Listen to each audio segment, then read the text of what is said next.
आपके घुटनों के दर्द का परमानेंट सॉल्यूशन के लिए आपके एक ऑपरेशन करवाना पड़ेगा। ऑपरेशन? Joint replacement? नहीं, जॉइंट रिप्लेसमेंट नहीं, लेकिन एक एचटीओ का ऑपरेशन होता है, वो जॉइंट रिप्लेसमेंट से अच्छा रहता है। ये एचटीओ का ऑपरेशन क्या है? एचटीओ यानी हाई टिबियल ऑस्टियोटोमी। जो एचटीओ का ऑपरेशन है, इसमें जिस रीज़न से आपको घुटनों का दर्द होता है यानी ऑस्टियोआर्थराइटिस होता है, वो इस रीज़न का ही ट्रीटमेंट होता है।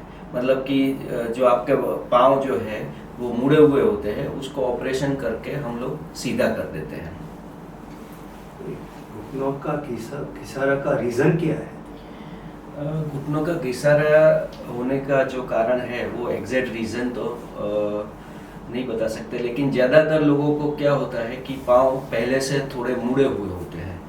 तो अभी आप देख सकते हो कि इस इमेज जो है, पहली इमेज, इसमें हमको दिखने में पाँव सीधे लगते हैं, लेकिन उसका हम पूरे पाँव का एक्सरे निकालते हैं, तब पता चलता है कि ये पाँव मुड़े हुए हैं।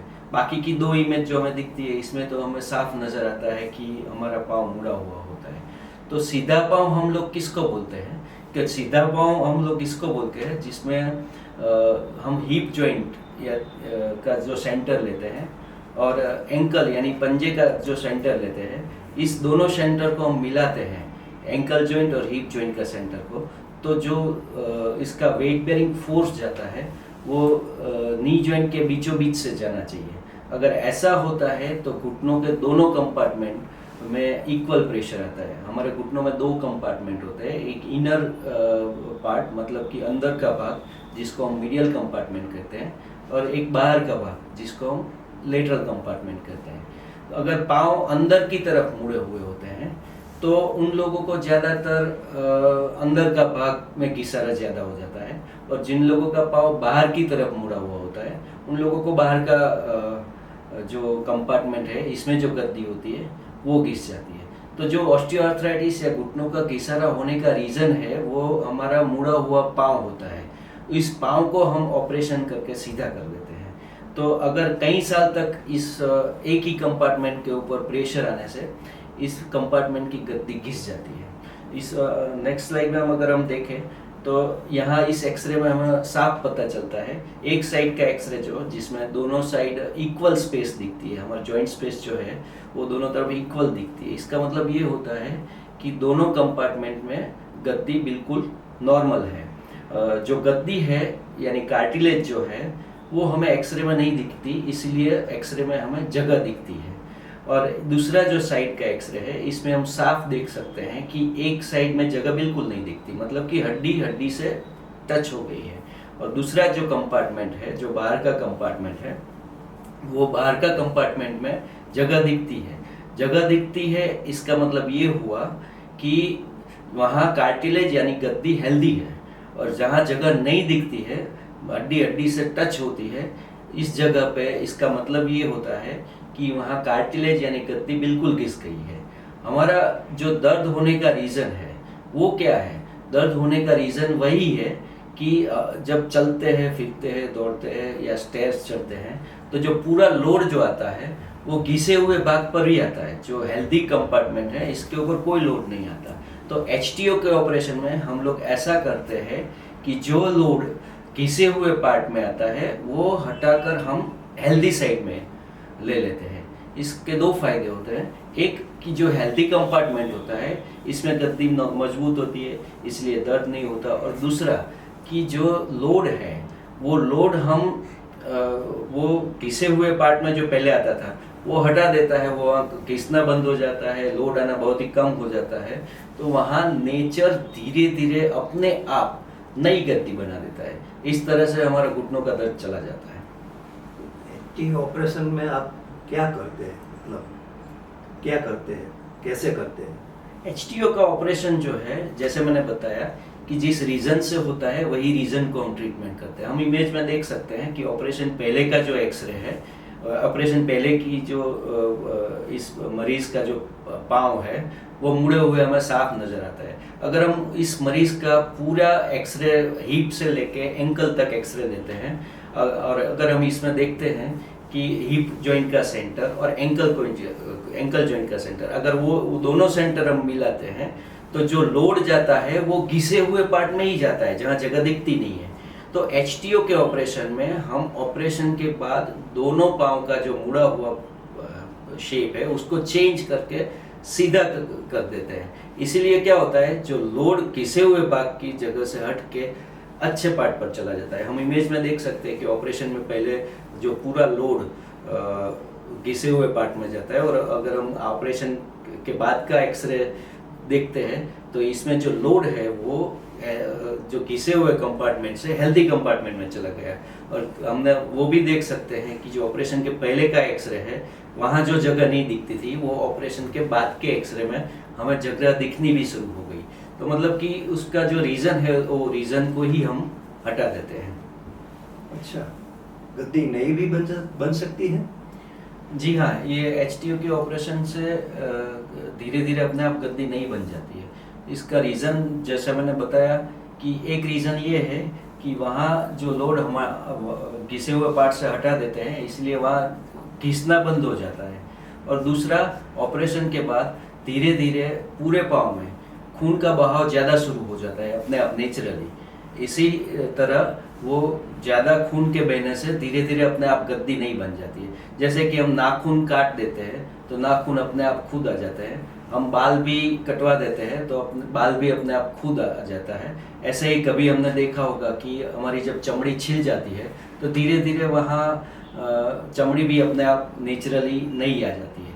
वो सब बाहर की साइड है, शरीर के बाहर की साइड है, इसीलिए हमें पता चल सकता है कि नहीं धीरे धीरे चमड़ी भी नहीं आई गई, बाल भी नए आ गए और नाखून भी धीरे धीरे बढ़ने लगा। लेकिन ये जो कार्टिलेज है, जो गद्दी है, वो जो नई बन जाती है वो बाहर से नहीं दिखती, इसलिए हमें इसको एक्सरे से पता करना पड़ता है। अगर एक्सरे में नहीं पता चलता है तो एमआरआई भी कर सकते हैं, नहीं तो फिर वो दूरबीन यानी आर्थ्रोस्कोप डाल के भी हम उसका कंफर्मेशन ले सकते हैं कि गद्दी नई बन गई। लेकिन गद्दी नई बने या ना बने इससे मरीज को कोई लेना देना नहीं है। मरीज को लेना देना अपने दर्द से है, उनका दर्द तो गायब हो ही जाता है। सभी मरीज गद्दी नई बनी कि नहीं वो चेक नहीं करवाते, लेकिन उनका दर्द चला जाता है तो वो एट द एंड खुशी होता है। और दूसरी चीज़, ये जो ओरिजिनल जॉइंट बचता है इसके लिए इसके हिसाब से ऑपरेशन के बाद, जैसा हम इमेज में देख सकते हैं, ऑपरेशन के बाद कोई भी मरीज नीचे पालथी लगा के भी बैठ सकता है और उकड़ू यानी खड़े पैर भी, जैसे इंडियन टॉयलेट में बैठते हैं ऐसे भी बैठ सकते हैं। इतना ही नहीं, लेकिन अगर ऑपरेशन से पहले नी जॉइंट की पूरी मूवमेंट होती है तो इस इमेज में हम देख सकते हैं कि ऑपरेशन के जो पहले मुड़े हुए पाँव थे वो हमने ऑपरेशन करके सीधे कर दिए। और ऑपरेशन के बाद मरीज पद्मासन भी कर सकता है, कोई भी योगा कर सकता है, ये इवन वज्रासन में भी बैठ सकता है। अगर ऑपरेशन से पहले अगर इस मरीज का देखें हम तो वो कैसे चलता है, दर्द के हिसाब से ऐसे डोलते डोलते चलता है, क्योंकि इससे ऐसे चलने से उनको दर्द कम महसूस होता है। तो हम जब दोनों पैर का ऑपरेशन कर देते हैं, इसके बाद जो उसके चलने की जो गेट पैटर्न है वो ऑपरेशन के पहले जो खराब हो चुकी है दर्द की वजह से, वो हम ऑपरेशन के बाद देख सकते हैं कि वो एकदम फास्ट चल सकता है और नॉर्मल आदमी की तरह कोई जो डोलना होता है वो डोलना भी चला जाता है और नॉर्मल स्टेयर्स चढ़ना होता है वो भी बिना दर्द के चढ़ सकते हैं। एचटीओ का ऑपरेशन कैसे किया जाता है? एचटीओ का ऑपरेशन की दो टेक्निक होती है। एक टेक्निक जो है उसे हम ओपन वेज टेक्निक कहते हैं और दूसरी जो टेक्निक है उसे हम क्लोज वेज टेक्निक कहते हैं। तो ओपन वेज टेक्निक क्या है? तो ओपन वेज टेक्निक में पहले कोई भी टेक्निक हो, आइदर ओपन वेज हो और क्लोज वेज हो, हम जो प्लानिंग करते हैं वो प्लानिंग एक्सरे लेके सॉफ्टवेयर में करते हैं। यहाँ हम देख सकते हैं इमेज में कि पहले हम लोग इसी एक्सरे, मान लो कि ये एक्सरे है, इसका हिप और एंकल का सेंटर मिलाते हैं तो हम देख सकते हैं कि जो लोड जाता है वो एक ही कंपार्टमेंट में से जाता है। आइडियली जो लोड जाना चाहिए वो आइदर सेंटर में से जाना चाहिए, लेकिन हम ऑपरेशन के बाद थोड़ा सा लोड ऑफ सेंटर लेने की कोशिश करते हैं। तो ये पहले तो हम कंप्यूटर में मेजरमेंट करते हैं कि इस पाँव को हमें पहले तो कितना मुड़ा हुआ है और हमें इसको कितना सीधा करना है। इतना ही सीधा करेंगे जिससे जो लोड है वो घिसे हुए भाग से हटकर अच्छे हेल्दी कंपार्टमेंट में चला जाए। तो ये हम जो मेजरमेंट करते हैं वो कंप्यूटर में करते हैं। ओपन वेज के लिए जो एंगल मेजर करते हैं वो हिंज पॉइंट, जहाँ से एंगल हमें करेक्ट करना है वो हिंज पॉइंट से करते हैं। ये मेजरमेंट करने के बाद हम जो घुटनों के नीचे, नी जॉइंट के नीचे जो हड्डी होती है उसको हम टिबिया कहते हैं, वहाँ एक कट रखते हैं, पूरा बोन कट करते हैं। ये कट करने के बाद वो इसी यहाँ जो हमें ब्लैक लाइन दिखती है डॉट डॉट, इस जगह से कट करते हैं और इसको हम ओपन करते हैं। जैसे कि हमने कंप्यूटर में मेजर किया हुआ है, यहाँ हमें दिखता है कि अल्फा एंगल दिखता है, तो ये जो है वो एंगल ऑफ करेक्शन है, इतना एंगल हमें करेक्ट करना है।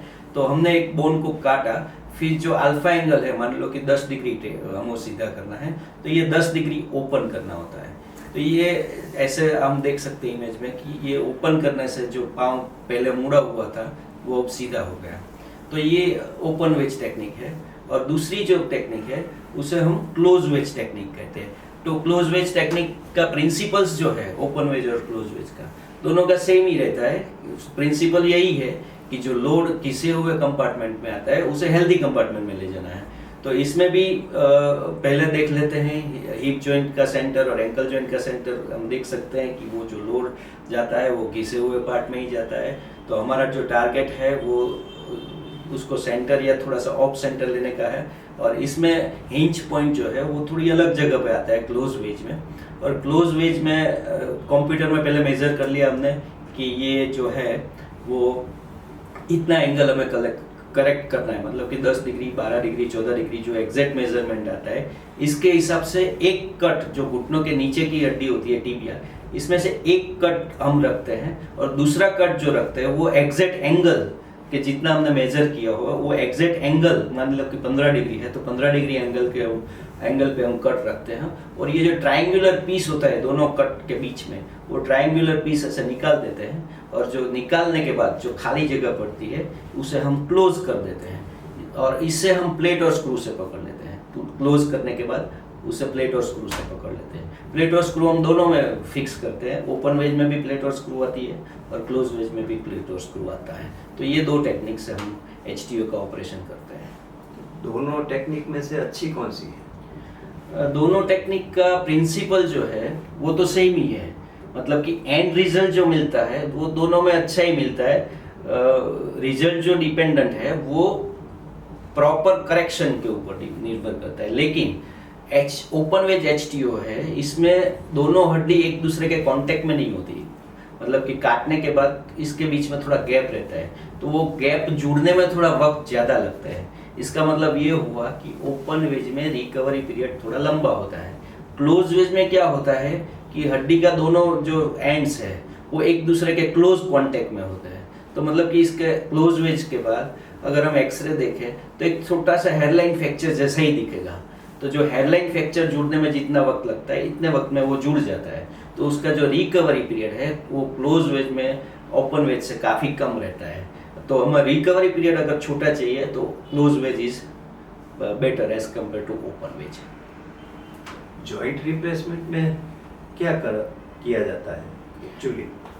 जॉइंट रिप्लेसमेंट में क्या होता है कि हमारा जो घिसा हुआ जॉइंट है वो पूरा का पूरा जॉइंट निकाल देते हैं और वो निकाला हुआ जॉइंट फिर फेंक देते हैं, उसका कोई यूज़ नहीं होता। इसके साथ जो जॉइंट के साथ लिगामेंट्स होते हैं वो भी निकाल देते हैं और इसके बदले इसके अंदर जो आर्टिफिशियल जॉइंट डाल देते हैं। जो आर्टिफिशियल जॉइंट है वो स्टील से बना हुआ होता है और वो जो स्टील का बना हुआ जॉइंट और बीच में पॉलीइथिलीन का लेयर आता है, तो वो जो है उसको दोनों हड्डी के छोर के अंदर सीमेंट से फिक्स किया जाता है। तो वो जो जॉइंट होता है वो जो उसकी पकड़ होती है वो सीमेंट के ऊपर निर्भर रहती है। इसीलिए तो जॉइंट रिप्लेसमेंट के बाद ज़्यादातर मरीजों को ये बोला जाता है कि हो सके इतना नीचे फ्लोर के ऊपर कम बैठना है, क्योंकि जो फ्लोर से हम लोग खड़े होते हैं, नीचे बैठ के हम जब खड़े होते हैं तो जो पूरा लोड आता है वो सीमेंट का बॉन्ड, जॉइंट और हड्डी के बीच में जो सीमेंट है इसके ऊपर आता है। अगर हम इसका हैफेजर यूज़ करते हैं तो वो जो सीमेंट की जो पकड़ है, जो बॉन्डिंग है सीमेंट का, वो धीरे धीरे लूज हो जाता है। इसीलिए आपने सुना होगा कि जॉइंट रिप्लेसमेंट के बाद काफ़ी लोगों को बताया जाता है कि आप कभी कभी नीचे बैठ सकते हो, लेकिन उसका जो यूज़ है वो आपको बहुत संभाल के करना पड़ता है। एचटीओ का ऑपरेशन जॉइंट रिप्लेसमेंट से अच्छा किस तरह है, कैसे है? काफ़ी रीजंस है एचटीओ का ऑपरेशन कैसे अच्छा है। एक तो पहला रीज़न ये है कि जो एचटीओ का ऑपरेशन है वो इसमें हमारा ओरिजिनल जो कुदरत ने दिया हुआ है, नेचर ने दिया हुआ है, जो बाय बर्थ हमें मिला हुआ है, वो ओरिजिनल जॉइंट बचता है। जो नी रिप्लेसमेंट जो है वो नी रिप्लेसमेंट में हमारा ओरिजिनल जॉइंट नहीं होता, वो एक आर्टिफिशियल जॉइंट होता है। तो इसका फ़ायदा ये होता है कि जो ओरिजिनल जॉइंट होता है इसके हिसाब से हम ऑपरेशन के बाद अनलिमिटेड एक्टिविटी कर सकते हैं। अनलिमिटेड एक्टिविटी यानी नीचे ज़मीन पर पालथी लगा के या उकड़ू बैठना है वो भी कर सकते हैं। जो जॉइंट रिप्लेसमेंट के बाद अगर करते भी है तो वो बहुत रिस्की हो जाता है, क्योंकि इसमें जॉइंट लूज होने की संभावना बहुत ज़्यादा हो जाती है और जल्दी लूज हो जाने की संभावना बहुत ज़्यादा हो जाती है। और दूसरा कि ये ओरिजिनल जॉइंट होने की वजह से अगर किसी को आउटडोर गेम्स खेलने का शौक है, काफ़ी लोगों को इवन आफ्टर एज ऑफ 45-50 काफ़ी लोगों को आउटडोर गेम्स यानी क्रिकेट, बैडमिंटन ऐसा खेलने का एक हॉबी होता है। तो वो जो हॉबी है वो एचटीओ के ऑपरेशन के बाद ठीक हो जाने, उसका रिकवरी पीरियड ख़त्म हो जाने के बाद वो फिर से आउटडोर गेम्स भी एंजॉय कर सकते हैं। तो वो एक बहुत बड़ा एडवांटेज है एचटीओ के ऑपरेशन के बाद। जो नी रिप्लेसमेंट के ऑपरेशन के बाद अगर उनको आउटडोर गेम्स खेलना है तो वो एज ए प्लेयर नहीं एंजॉय कर सकता है, वो एज ए दर्शक यानी स्पेक्टेटर के हिसाब से माध्यम से ही एंजॉय कर सकता है। वाइल जो वो एचटीओ के ऑपरेशन के बाद वो खुद खेल के भी उसे एंजॉय कर सकता है। और दूसरा एडवांटेज एचटीओ के ऑपरेशन का ये भी है कि कई मुस्लिम पेशेंट्स कि जिनको नीचे बैठ के नमाज पढ़ने का होता है, खुदा के सामने वो हमेशा फ्लोर के ऊपर बैठ के या नीलिंग पोजीशन पूरे पाँव मोड़ के जो नमाज पढ़ने बैठते हैं, तो वो नमाज पढ़ने का एचटीओ के ऑपरेशन के बाद अगर ऑपरेशन से पहले दर्द के साथ वो नमाज पढ़ने बैठ सकते हैं, तो एचटीओ के ऑपरेशन के बाद वो बिना दर्द के पैर मोड़ के नीलिंग पोजीशन में वो खुद नमाज भी पढ़ सकते हैं। वो भी एक बहुत बड़ा एडवांटेज होता है। जो नी रिप्लेसमेंट के बाद नीचे बैठ के नीलिंग पोजीशन में नमाज पढ़ना संभव नहीं हो सकता है। अगर वो करता भी है तो वो नी जॉइंट लूज होने का खतरा जल्दी हो जाता है। तो वो भी एक बहुत बड़ा एडवांटेज है कि जो मुस्लिम पेशेंट है उनको ऑपरेशन से पहले जो नमाज पढ़ने की आदत थी नीचे बैठ के वो कंटिन्यू कर सकते हैं। जो जॉइंट रिप्लेसमेंट के बाद उनको कुर्सी पर ही नमाज पढ़ने की होती है। तो ये सब जो है वो सबसे बड़ा एडवांटेज है। तो एचटीओ का ऑपरेशन है वो जॉइंट रिप्लेसमेंट के ऑपरेशन से तो काफ़ी बेहतर है। तो फिर ये जॉइंट रिप्लेसमेंट काफ़ी प्रचलित है, एचटीओ इतना ज़्यादा प्रचलित नहीं क्यों है? उसका मैं एक बहुत ही छोटा सा एग्जांपल आपको बताता हूँ, तो इससे आपको तुरंत अपने आप ही पता चल जाएगा कि एचटीओ का ऑपरेशन जॉइंट रिप्लेसमेंट का ऑपरेशन से जितना फेमस क्यों नहीं है। हम मार्केट में हम देखते हैं कि हमारे पास दोनों चीज़ें मिलती है। कोल्ड ड्रिंक जैसे कि पेप्सी, कोका कोला भी मिलता है और दूसरा कोकोनट वाटर यानी नारियल पानी भी मिलता है। तो इन दोनों में से हम सब लोग जानते हैं कि जो कोल्ड ड्रिंक्स है वो बहुत बिकता है, कोकोनट वाटर इतना बिकता नहीं है। इसका रीज़न क्या है? इसका रीज़न ये है कि जो कोल्ड ड्रिंक्स है वो कोल्ड ड्रिंक्स की एडवर्टाइजमेंट हम देखते रहते हैं टीवी में, अखबार में और सभी जगह जहाँ जाते हैं, और कोकोनट वाटर की कोई एडवर्टाइज नहीं होती है। क्यों ऐसा होता है? ऐसा इसलिए होता है कि कोकोनट वाटर के पीछे कोई इंडस्ट्रीज रिस्पॉन्सिव सेल करने में इंटरेस्टेड नहीं होती, क्योंकि इसमें इसका कोई प्रॉफिट नहीं होता।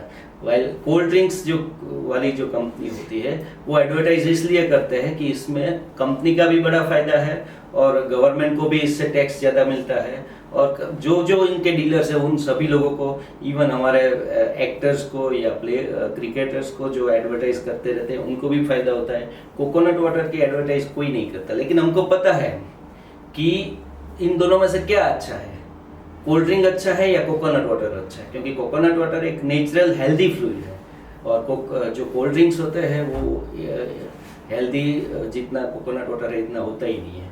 तो ये मेन रीज़न है कि एचटीओ जॉइंट रिप्लेसमेंट के ऑपरेशन से ज़्यादा अच्छा है फिर भी इतना पॉपुलर नहीं है। एक रीज़न ये है, और दूसरा रीज़न ये भी है कि HTO का ऑपरेशन जो है वो स्किल बेस्ड है, क्योंकि इसमें परफेक्शन चाहिए। अगर परफेक्ट ऑपरेशन हुआ तो उसका सबसे ज़्यादा फायदा होता है, और वो जो है इसलिए काफ़ी बहुत सारे ऑर्थोपेडिक सर्जन्स HTO का ऑपरेशन नहीं करते हैं, क्योंकि वो स्किल बेस है। अगर नए ऑर्थोपेडिक सर्जन जो पास आउट होते हैं उन लोगों को अगर सीखना है ये ऑपरेशन HTO का ऑपरेशन तो काफ़ी मुश्किल है, क्योंकि जो उनके सीनियर डॉक्टर्स हैं वो बहुत कम लोग HTO का ऑपरेशन अच्छी तरह से करते हैं।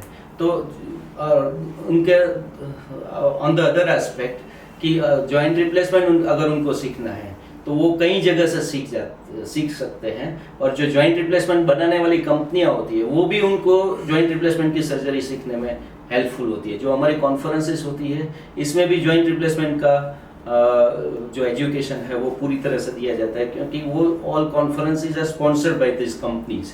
सो ये जो से रीज़न है कि इवन HTO का ऑपरेशन जॉइंट रिप्लेसमेंट से काफ़ी ज़्यादा अच्छा है, फिर भी वो इतना पॉपुलर नहीं हो सका।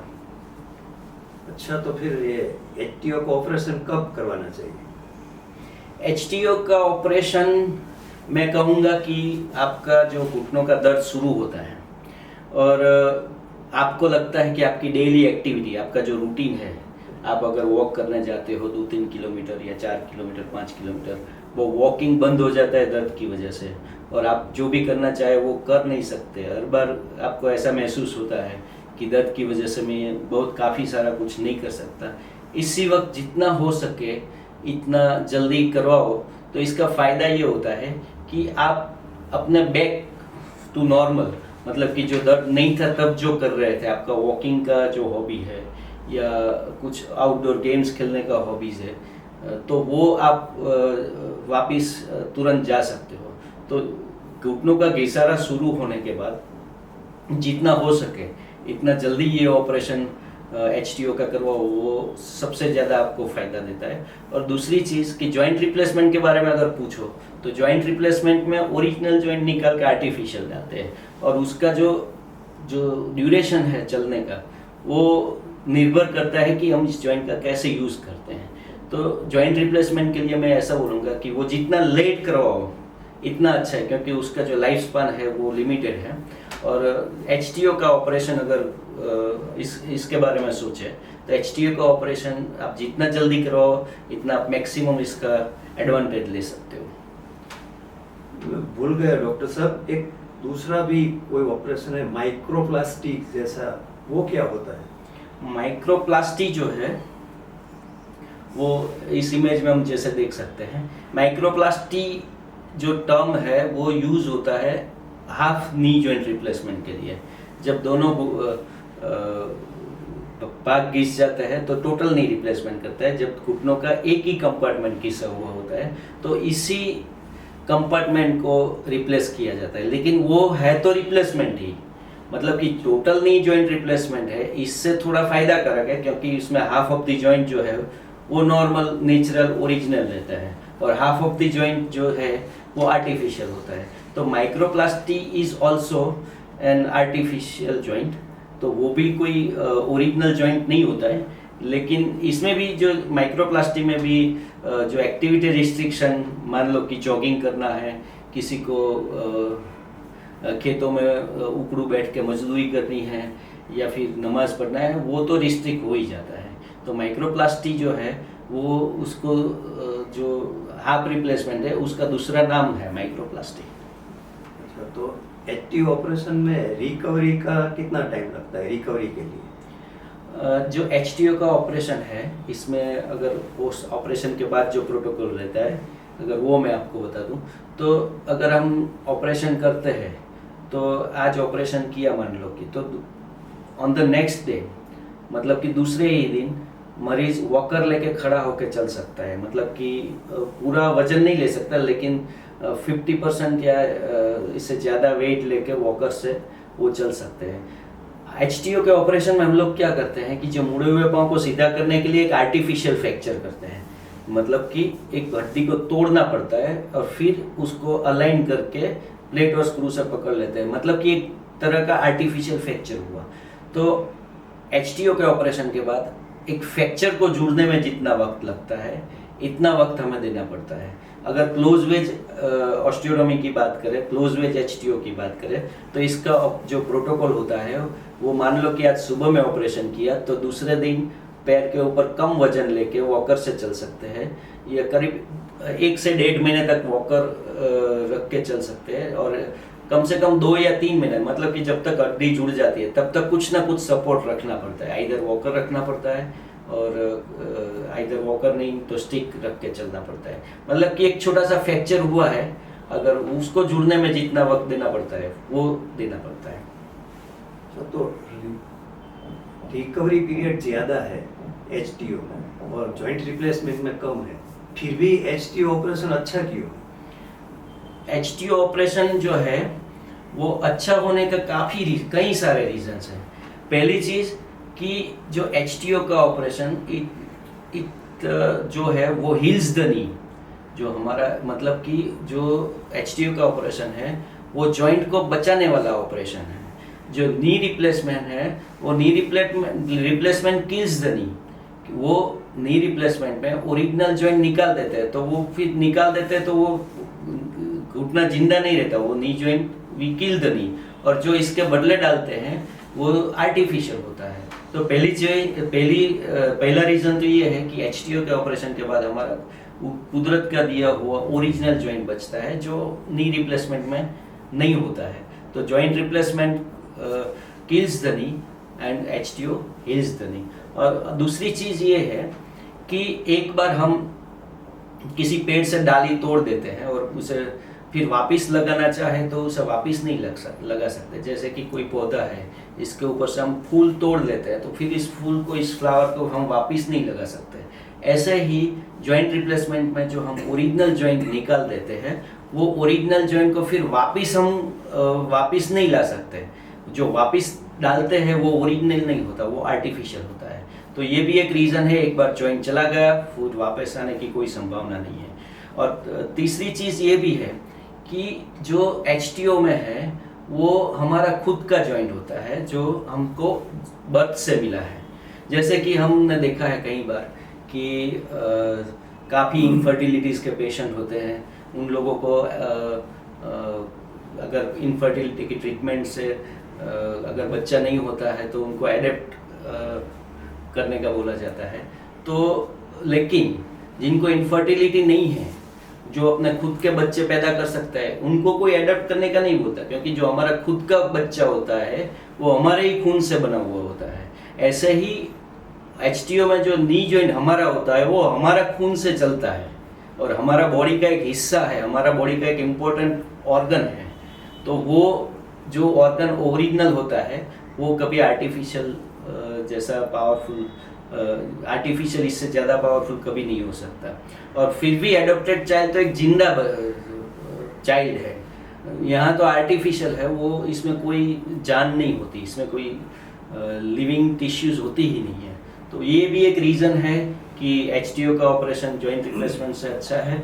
और दूसरा, कोई भी महानुभव हो उसका अगर हम स्टेच्यू बना लें, बहुत कितना भी अच्छा स्टेच्यू बना लें, लेकिन वो स्टेच्यू जो होता है वो जिंदा आदमी से अच्छा कैसे हो सकता है?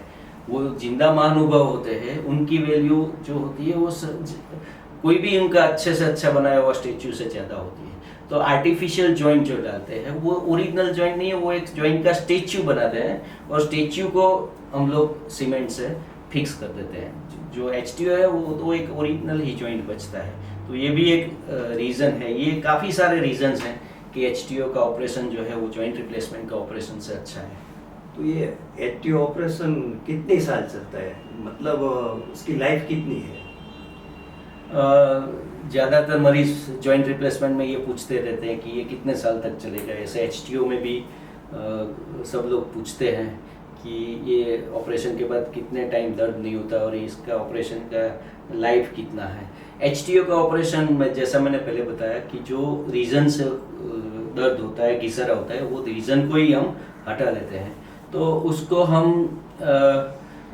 जो बोल सकते हैं कि in most of the cases it's a permanent solution. लेकिन अगर हम साइंटिफिक स्टडी की बात करें तो एक जापानी स्टडी है, काफ़ी सारे स्टडीज़ हैं लॉन्ग टर्म फॉलोअप के, कि इसमें अगर ऑपरेशन सही ढंग से परफेक्ट हुआ है तो एक स्टडी के मुताबिक 15 to 28 ईयर्स, मतलब 15 से 28 साल तक 93 to 94% लोगों को फिर घुटनों का दर्द हुआ ही नहीं, तो उन लोगों को कोई आगे ट्रीटमेंट करने की ज़रूरत ही नहीं पड़ी। तो ये एक साइंटिफिक स्टडी है। ऐसे कई सारे स्टडीज़ है कि वो बताते हैं कि अगर ऑपरेशन सही ढंग से होता है तो काफ़ी इवन मोर देन 15, 20, 25 ईयर्स तक ये ऑपरेशन चलता है।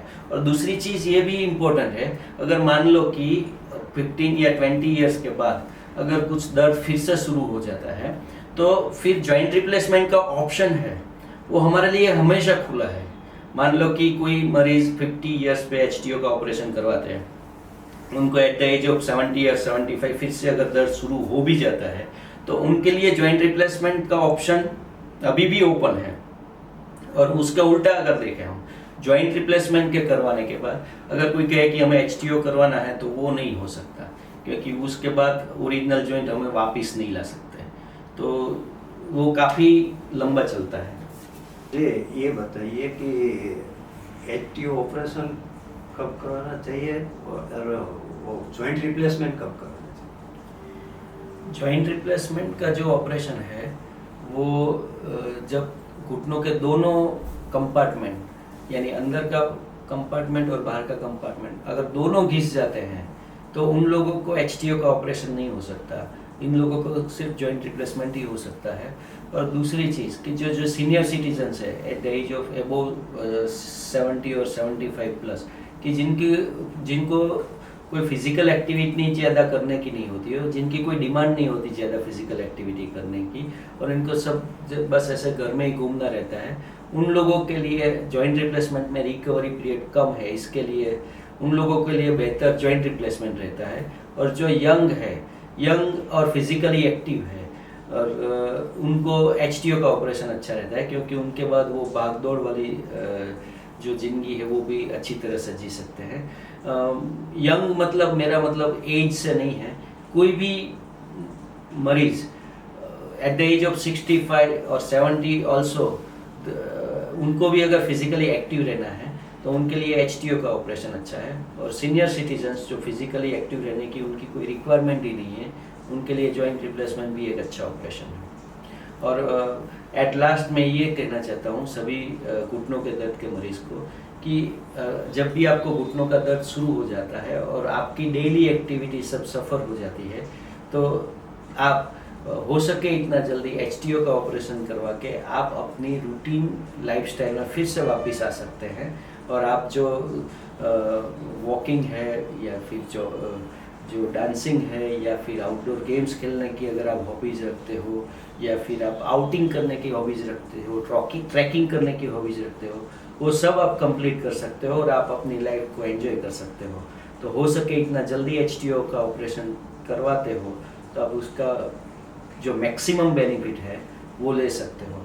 अगर आपके मन में कोई और क्वेश्चन है या कोई और इन्फॉर्मेशन चाहिए तो आप हमारा संपर्क कर सकते हो। हमारे फ़ोन नंबर के जो है वो मोबाइल नंबर 8000485588 या फिर हमारी वेबसाइट विजिट कर सकते हो www.drdineshthakkar.com, या फिर हमारे क्लिनिक पे आप विजिट कर सकते हो जो HTO knee clinic, long life hospital, near Paldi cross road, Ahmedabad. Thank you.